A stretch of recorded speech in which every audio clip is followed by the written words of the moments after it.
What if your hunger became so strong, it turned you into a monster? Next, we explore the legend of the Wendigo, one of the most terrifying creatures in Native American folklore. You'll discover what a Wendigo is, where this nightmare came from, and why it has haunted the forests of North America for centuries. And stay with this video until the end, because the most horrifying part of the Wendigo is not just what it does to its victims, but how easily a human can become one. How does a person become a creature like this? The Wendigo is a supernatural monster from Algonquian-speaking peoples, such as the Ojibwe and Cree, who lived through brutal winters in the northern forests of the United States and Canada. The Wendigo is a symbol of greed, cannibalism, and spiritual corruption. The legend says a human becomes a Wendigo when they resort to cannibalism during famine or when consumed by unchecked greed. The transformation strips them of their humanity, leaving only a ravenous, cursed being. They are described as emaciated and skeletal, with skin stretched thin over bone, glowing eyes, and sharp fangs. Some accounts say they grow giant in size as they feed, forever expanding, but never satisfied. But what makes the Wendigo more terrifying than other monsters?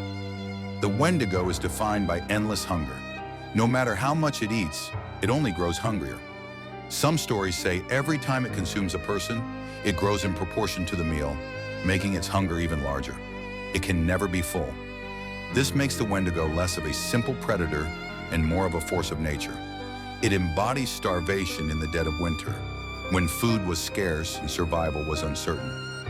People feared not only what the Wendigo would do to them, but also that they themselves could become one.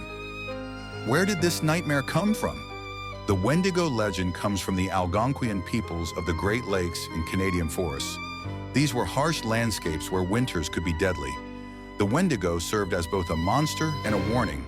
On one level, it explained disappearances, cannibalism, and madness during starvation. On another, it was a moral story.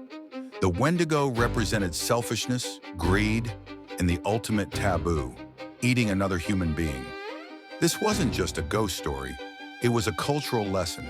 No matter how desperate times get, turning against your community, taking more than your share, or consuming human flesh would strip away your soul.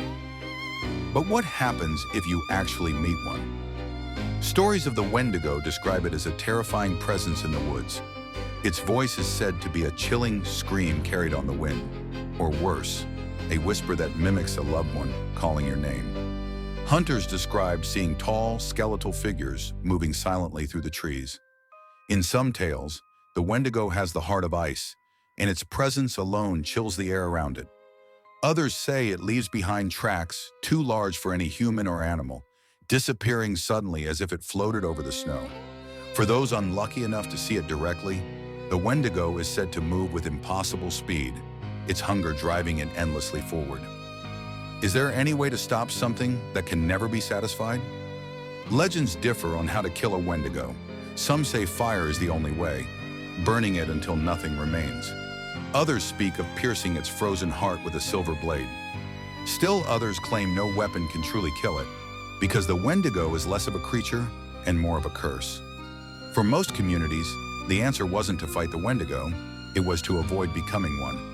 Sharing food, helping neighbors, and resisting selfishness were all ways to keep the spirit of the Wendigo at bay. But what makes the Wendigo legend so terrifying today? The Wendigo legend has endured for centuries because it touches on fears that never go away. Fear of starvation, fear of isolation, fear of losing control of your own humanity. Even now, people report seeing figures in the forests of Minnesota, Canada, and beyond. Skeletal shapes with glowing eyes moving in the snow. Whether hallucination, misidentification, or something darker, the Wendigo continues to haunt imaginations. And unlike many creatures of folklore, the Wendigo isn't just a beast out there in the woods, it's also inside us. It represents the hunger and greed that can consume anyone if they give in. The Wendigo is more than a monster. It is a curse born of hunger, greed, and desperation. A warning carved into the snow and the dark forests of the north, that to betray your humanity is to lose it forever. So if you hear a voice in the frozen woods calling your name when no one should be there, don't answer. Because what answers back may be the Wendigo.